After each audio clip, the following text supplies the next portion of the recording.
What do you think we should always do when we're solving? And to give you an idea of some possible answers, look at A, look at B, and think about what you might do first.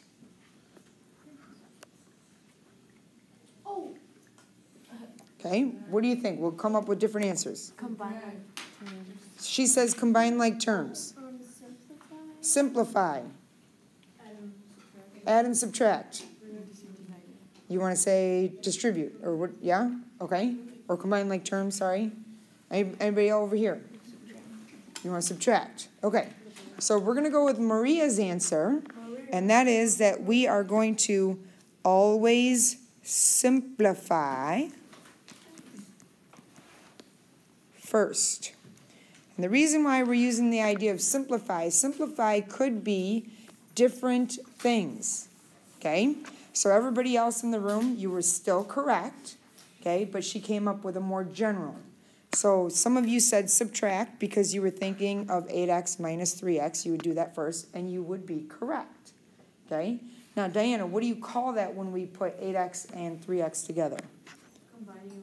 All right, so when we simplify, one of the ways that we're going to do that is by combining like terms. All right, there's another thing that we could potentially do, and you might want to look at B as a possible answer, look at C as a possible answer. What else could we do? So what do you think you have to do in B, or what do you have to do in C in order to eventually solve? Yeah, we got to add and subtract. Tanya? Distribute. So the other thing that we have to do is we have to distribute. She is correct. All right?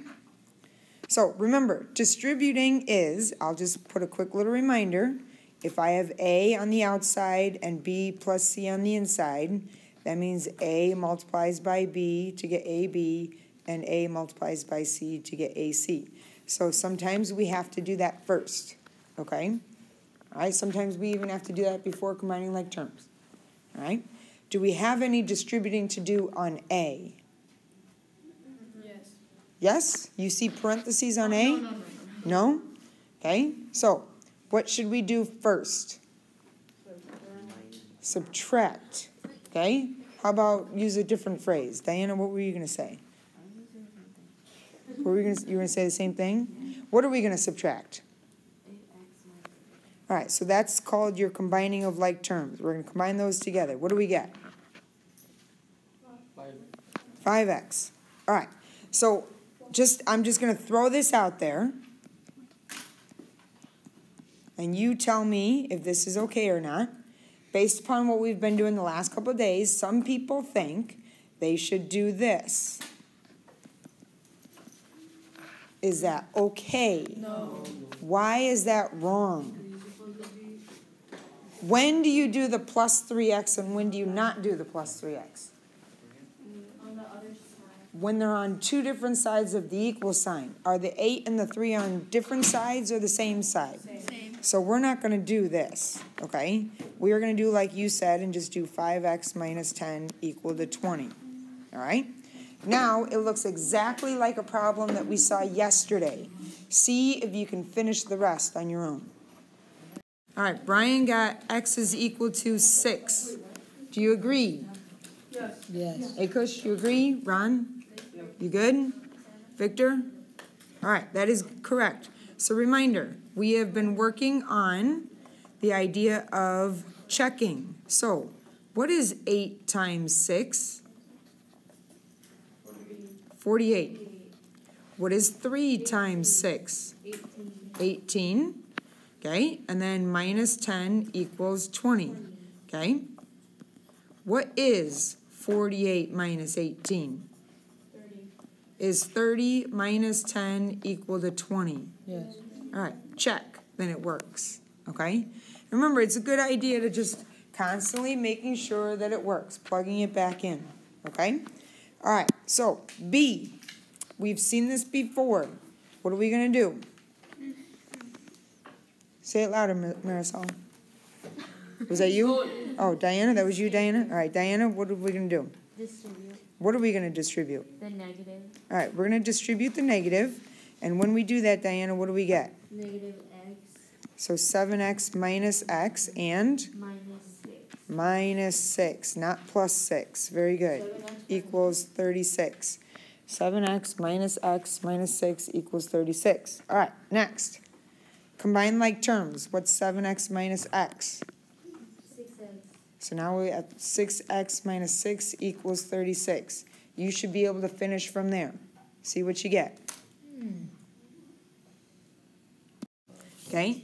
Why don't we distribute the 7x? Why don't we multiply by 7? Because, Can you give me a reason? no. Not, I like something besides cuz. All right, so here's the difference, okay? Do you see how it says 7x minus and then parentheses versus 7x and then a parentheses right next to it? Yeah. So if there's nothing between the 7x and the parentheses, that's when you distribute, Oh, okay. okay? All right, so Yulissa, what'd you get for x? She got x is equal to 7. Do you agree? Yes. All right, very good. All right, see if you can do C all on your own then, and we'll come back and check it. All right, on C, Diana's got x equal to 2. No. No. Boy, Crossy, what'd you get? 3. X equal to 3. Yes. Alex, what'd you get? X equals 3. Marisol? Not there yet, Roxana? All right, so x equal to 3. You got 3? I don't see the work. All right, so to double check, 7x plus 2x plus 12 equals 39. Combine your like terms. 9x plus 12 equals 39. Subtract your 12 over. You're going to get 9x equal to 27. So did you have all that? Yeah. Okay. Oh, and then you do have 27 divided by 9. You just said 2 instead of 3. Okay? So, oh, I thought you said 2. Oh, okay. All right, then you did fine. All right, let's go on to the back side. All right, so this is important. Okay? I'm going to show how to do this this problem 2 different ways. If you really focus, there's an easy way to do it. Otherwise, you can do it the hard way. All right? So, based upon what you see, what would you do first? What does your instinct tell you to do? Roxana? To create like 5 fraction. No, we negative 24. We put like over 1. Okay. After we put times 2 to make the same down. Okay. What do you want to do? For like the numbers in the parentheses, so Yep. 3x plus 5, put them into fractions. Okay, so similar to what she's saying, make 1, make this into a 1, make this into a 1. Okay. What would you do after that? What does your instinct tell you to do when you have something sitting on the outside of the parentheses? When you see something on the outside of the parentheses, what do you want to do? Distribute. Okay? If we distribute, 3 halves times 3 gives us 9 halves x. 3 halves times 5 gives us a 15 halves, and then equals negative 24. Okay? All right, we got to get x by itself. What would we do first? We are rid of the bed. Yeah. Brian, what should we do?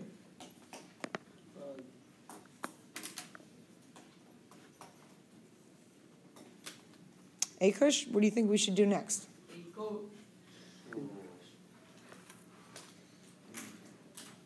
Multiply the denominator. No. Well, okay. So you guys are right. You could, actually, Aaron, you are correct. You can multiply by the denominator. If you do that, you have to do it to everything. 2 times all of this, the 2's cancel, you get 9x. 2 times this, the 2's cancel, we get 15. 2 times the negative 24, we get a negative 48. And now you're to a problem that you're familiar with. okay? So what we're going to do, though, is I'm going to show you how you can do it even faster than that, okay? So does anybody remember from yesterday how you can get rid of a 3/2 or turn it into a 1? It had that funny phrase. Yes, keep going. So we're going to multiply by the reciprocal of 2/3. Think about if we do that. What's 2 times 3? 6. What's 3 times 2? 6. What's 6 divided by 6? 1. 6 times 6 is 36. 6 divided by 6 is 1. So this cancels, leaving just 3x plus 5. But can we do something to just one side? No. No. We now have to multiply this side by the reciprocal of 2/3. Okay? So now we can do Roxana's idea of changing the 24 to 24/1, and now multiply. What's 24 times 2 divided by 3, or simplify? Simplify. What number goes into 24 and 3? 8. 8 doesn't go into 3. 7. 7 doesn't go into 24. It's negative. Not -8 either. 9. How about 3 goes into 3 once? Oh, yeah. 3 goes into 24 8 times. And now I've got -8 times 2 over 1 times 1. What's -8 times 2? -16. Do you notice how by doing that one thing, multiplying both sides by the reciprocal, that we got rid of all the fractions? Whereas if you had distributed, you would have still had fractions, okay?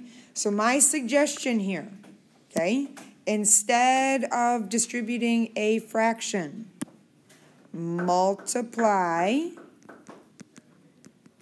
by the reciprocal, which is the multiplicative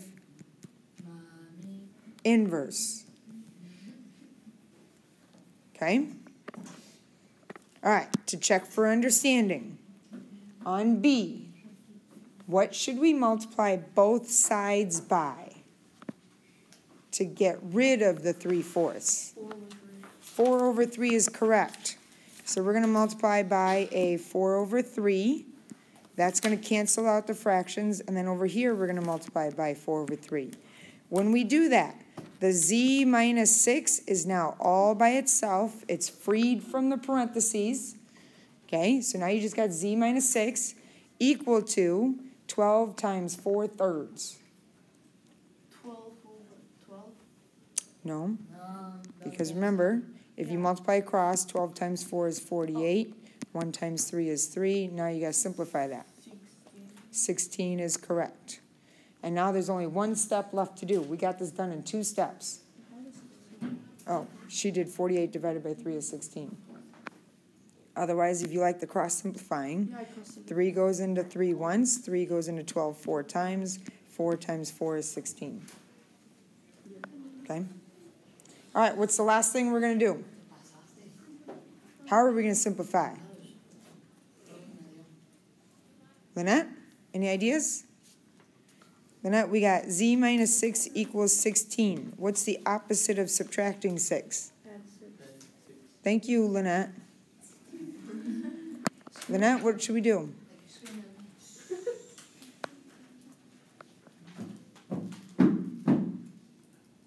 Did you hear what they said? So what are we going to do? Oh. Add 6, and what does z then equal? 22. Okay? All right?